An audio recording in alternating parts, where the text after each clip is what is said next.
Bismillahirrahmanirrahim. Assalamualaikum warahmatullahi wabarakatuh. Alhamdulillahilladzi hadana lihada wa ma kunna linahtadiya laula an hadana. Asyhadu an la ilaha illallah wa asyhadu anna Muhammadan abduhu wa rasuluh. La nabiyya ba'da. Pertama-tama, marilah kita panjatkan puja dan puji syukur kita atas kehadiran Allah Subhanahu wa taala. Dan tak lupa pula kita kirimkan salawat serta salam kepada junjungan kita Nabi besar Muhammad sallallahu alaihi wasallam. Allahumma shalli ala Muhammad. Hukum doa dalam Al-Qur'an adalah apabila kita berdoa kepada Allah Subhanahu wa taala, maka Allah Subhanahu wa taala akan menjawab doa tersebut sebagaimana terdapat pada Quran surah Al-Baqarah ayat 186 yang berbunyi A'udzu billahi minasyaitonir rajim. Wa idza sa'alaka ibadi anni fa inni qarib ujibu da'watad da'i idza da'ani falyastajibu li wal yu'minu bi la'allahum yarshudun. Yang artinya, maka apabila hamba-hambaku bertanya kepadamu Muhammad tentang aku, maka sesungguhnya aku dekat dan aku kabulkan permohonan doa orang yang berdoa apabila dia berdoa kepadaku. Maka hendaklah dia memenuhi perintahku dan beriman kepadaku agar mereka memperoleh kebenaran.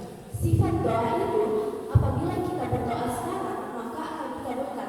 Apabila kita berdoa nanti, maka akan dikabulkan nanti. Dan apabila kita berdoa di masa depan, maka akan dikabulkan atau sesuai dengan kebutuhan kita. Tapi ada juga golongan yang apabila dia berdoa, tapi Allah Subhanahu wa taala tidak akan menjawab doa tersebut. Terkadang sifat kasih sayang Allah Subhanahu wa taala kepada hambanya yang ingin dia kabulkan doanya, tetapi bukan hal tersebut tidak terkabulkan, tetapi permohonannya tersebut ada pembatas atau sekat yang membuat permohonannya tersebut tidak dikabulkan. Nah, itulah yang disebut sebagai dosa dan maksiat. Nah, semakin berat dosa seseorang, maka semakin sulit Allah Subhanahu wa taala akan memberikan rahmat kepadanya. Banyak hadis yang menjelaskan mengenai doa yang cepat terkabul dan dikisahkan oleh Nabi Muhammad sallallahu alaihi wasallam. Nah, Nabi Muhammad sallallahu alaihi wasallam mengisahkan seorang lelaki yang sedang menempuh perjalanan jauh, dan di mana orang yang menempuh perjalanan jauh doanya akan lebih cepat terkabulkan oleh Allah Subhanahu wa taala. Nah, kemudian laki-laki ini mengangkat kedua tangannya ke langit seraya berdoa kepada Allah Subhanahu wa taala. Nah, banyak hadis yang menjelaskan tentang orang yang mengangkat kedua tangannya ketika berdoa, maka doanya akan lebih cepat terkabulkan daripada orang yang hanya diam saat berdoa. Nah, salah satunya terdapat dalam hadis dari Abi Daud nomor 1488,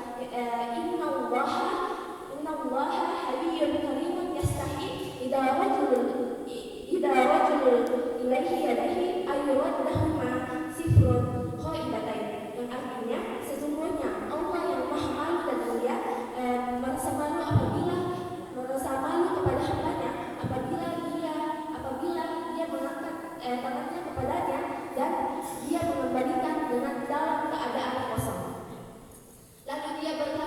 Lalu dia memohon kepada Allah Subhanahu wa taala dengan menggunakan kalimat Asmaul Husna, yang dimana apabila kita menggunakan kalimat Asmaul Husna sebelum berdoa, maka pastikan doa tersebut akan dikabulkan oleh Allah Subhanahu wa taala. Hal ini dijamin dalam Al-Qur'an bahwa seseorang yang menyebut kalimat Asmaul Husna sebelum berdoa, maka doanya akan 2 kali lebih cepat dikabulkan daripada orang yang memulai doanya tanpa menyebutkan kalimat Asmaul Husna. Nah, hal ini juga harus disesuaikan dengan permintaan kita. Kemudian laki-laki tersebut sudah melengkapi 3 syarat terkabulnya doa tadi, tapi kata Nabi Muhammad sallallahu alaihi wasallam, mustahil doa tersebut dapat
kabul. Nah, setelah itu dosa yang besar tersebut kemudian terancam melekat kuat kepada diri kita. Nah, bahayanya